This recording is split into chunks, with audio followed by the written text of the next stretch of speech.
So hello mga ka-Woody. Ang pag-usapan natin ngayon is LS1219. Bibigyan natin ng mabilis para hindi mainip yung mga manonood. Para sa akin, ito yung the best na miter saw na available sa Pilipinas. Kung ikaw ay serious woodworker, kailangan mong i-consider to.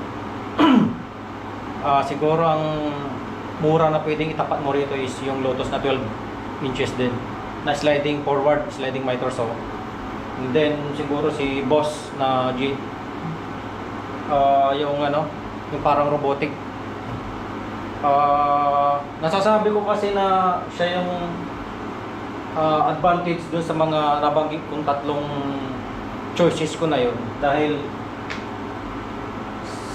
versus dun sa Boss, ito ay direct drive yung blade sa motor. So yung blade direct lang siya nakakabit sa motor. Kung mayroon man yan na gear mechanism is metal yan na papunta na sa motor. Unlike dun sa Bosch is may belt. So yung belt, yung disadvantage ng belt, katagalan lumuluwag yun. At once na may matigas ka o may mga internal pressure na pinuputol mo sa kahoy, kasi yung kahoy pag napuputol yan, may mga stress yan dyan sa loob, may mga direction yung mga grain na nagsasara, so naiipit yung blade. Once naiipit yung blade, mapupersa yung belt, dudulas siya. Once dumulas, pinatay mo, dahil nahirapan na yung motor, pinatay mo, maiipit yung yung blade. So mahirapan mong tanggalin yung blade doon sa kahoy na nakaipit. So ito, hindi yan dudulas. So kung enough yung power naman niya, puputulin niya yun. Persahin mo lang sa kamay mo, kaysa iwanan mo, patayin mo na yung blade mo maiipit. So kung maiipit, pipilitin mong tanggalin o paandarin ulit yun, mas lalong di maaandar. Mas maganda yun na ituloy mo na, kasi once na pinandar mo yun na nakaipit, lalong masusunog yung motor. Alam mo naman siguro kung decision mo yun na pwede mo rin patayin siguro kung kahit gear na yung yung direct drive yung blade tsaka sa motor. Nasa mo rin siguro yung decision mo kung papatayin mo, kung talagang alanganin naman talagang hindi na kaya, patayin mo. Pero kung alam mo naman yung kaya, sige, diretso mo. Yun ang unang reason din kaya ako siya napili, dahil direct drive siya. And then pangalawa, versus dun sa Boss na 12 inches, nakalaban din kasi nito accuracy. Yung accuracy niya, repetition ng cut, magagawa mo dito. So kay makita, nag-review rin din ako kay Boss. Matagal ko rin siyang ni-review dahil meron din silang kamahalan So ito naglalaro sa ng price na 45,000. So si Boss nasa 40,000, mga ganyan. So ayaw ko magkamali, i-review natin yan sa mga YouTube. So si Boss, sa repetition na ginagawa naman nag-review is hindi mo makakuha yung repetition na cut sa may mga lumiliis siya dahil nga yun sa mechanism niya. Meron naman siyang higpitan doon na para maging accurate. So ginawa din ng YouTuber yun para maging precise, pero hindi pa rin, hindi niya tinalo ang makita sa precision. Kasi ito nga, yung glide niya is ito. Yung itong glide na shaft niya is talagang solid.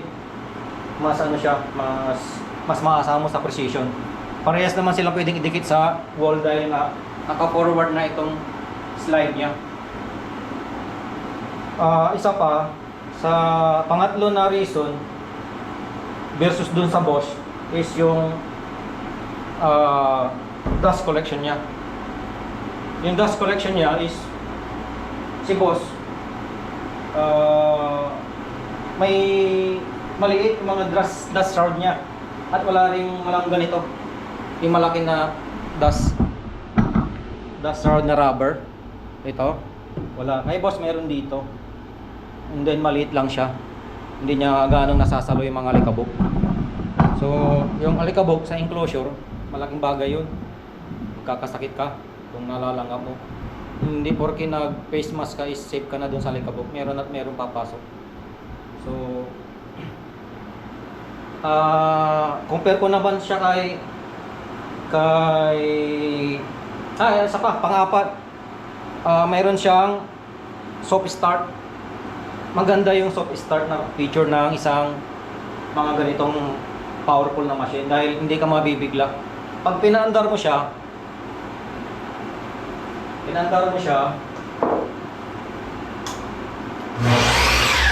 hindi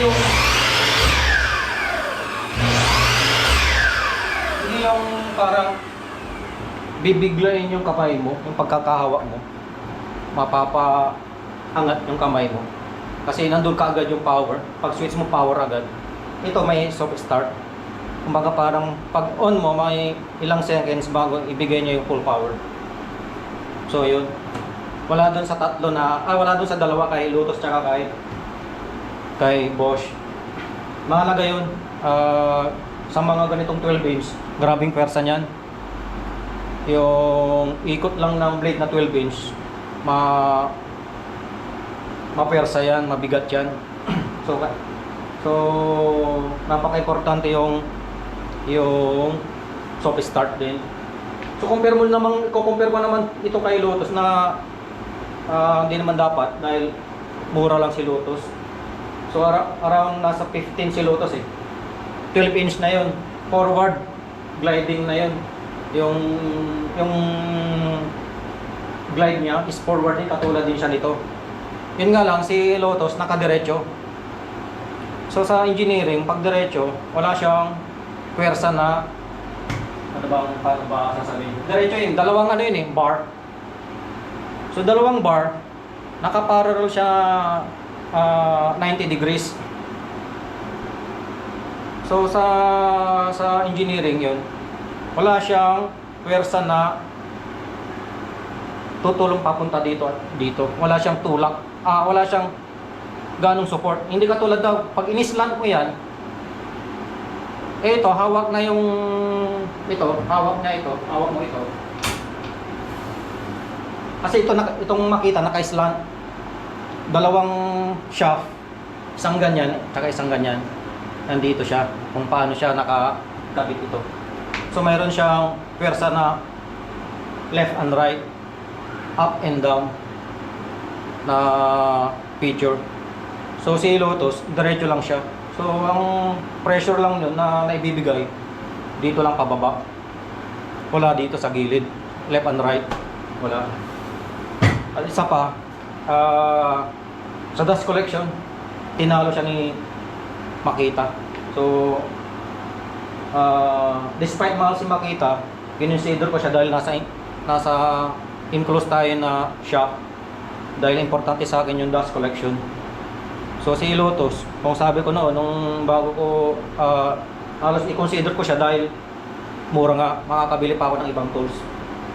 Pero kung nasa labas ka naman, maganda na yung i-consider yung si Lotus. Mura. Hindi ko naman alam kung ano yung performance ng niya dahil hindi naman ako nakagamit. Based on review lang ng ibang YouTuber din. So ganun din kay Bosch. Nag-base din ako sa mga YouTuber din na nag-review. So ito, kung ano yung available dito sa Pilipinas, ito na siguro yung the best. So siguro yung pwedeng itapat dito is yung mga pistol na na brand. Pero wala pa ako nakikita na pistol na 12 inch. So kaya masasabi ko na ito na talaga yung maganda. So try natin yan na ano na so tignan natin kung tama ba yung sinasabi ko na accurate, precise.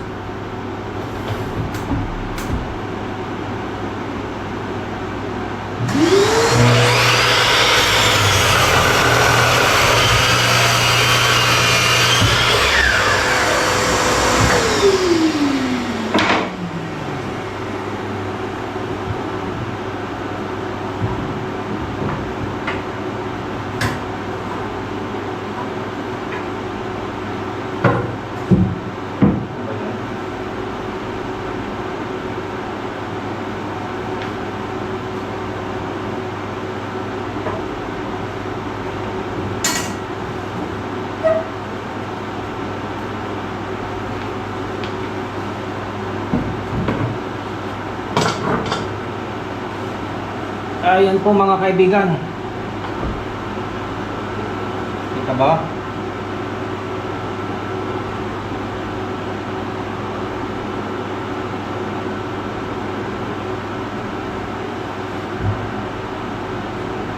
So, nakikita nyo naman ito na ginagamit ko yan siya sa in-grain. Where yung in-grain, yung ganito, puputulin ko ng ayon dun sa thickness niya, and then lahat yan siya yung ginagamit kong pinapuputol. Basta nasa 15 inch siya na lapad. So ito is nasa ano siya, almost 12. Yun nga, hindi ko magagamit yan na pagputol dun sa in-grain dahil kung hindi yan po accurate na 90 degrees, hindi pantay-pantay po yung kinat natin na pang in-grain. So may mga video tayo no na reviews. So yun ang ginagamit ko pang cut para sa in-grain, na tinatayo yung kinakat natin para maging in-grain. Ito kasi yung tinatawag na in-grain. So